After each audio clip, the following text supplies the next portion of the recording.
গতকালকে সদরঘাটের ঘটনায় জানি না কার মায়ের বুক খালি হয়ে গেছে। তাদের ঈদের আনন্দ নিয়ে আজকে আর ঘরে ফেরা হইল না।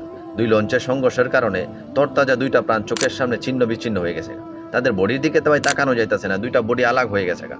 আজকে অনেকে বলতেছে এটা নাকি একটা দুর্ঘটনা। আমি এটাকে দুর্ঘটনা হিসাবে দেখি না, এটা একটা হত্যাকাণ্ড। আজকে যদি চালক এটার মধ্যে দক্ষ হইতো তাহলে দুই লঞ্চে কোনোদিন সংঘর্ষ লাগে না, লাগার কথা না, কিন্তু দিন শেষে লাগলো এবং দুইটা প্রাণ তরতাজা গায়েব হয়ে গেল গা। এগুলো বাংলাদেশে নিত্য নিত্যনের ঘটনা ভাই, প্রতিনিয়ত ঘটতেছে। এবং দিন শেষে কি হয়, আপনার আমার মায়ের বুক খালি হয়ে যায়, একটা ফ্যামিলি ধ্বংস হয়ে যায়। এই যে কিছুদিন আগে দেখলেন এক রাস্তার মধ্যে পথচারী ধ্বংস হয়ে গেল গা, মাথার মধ্যে বেল্ট পরে গিয়া। নৌবাহিনীর সাথে গাড়ি সংঘর্ষ নিয়ে এক ফ্যামিলি 9 জন সদস্য নিহত হয়ে গেল গা। এই ঘটনাগুলো তারা আমরা কি পাই?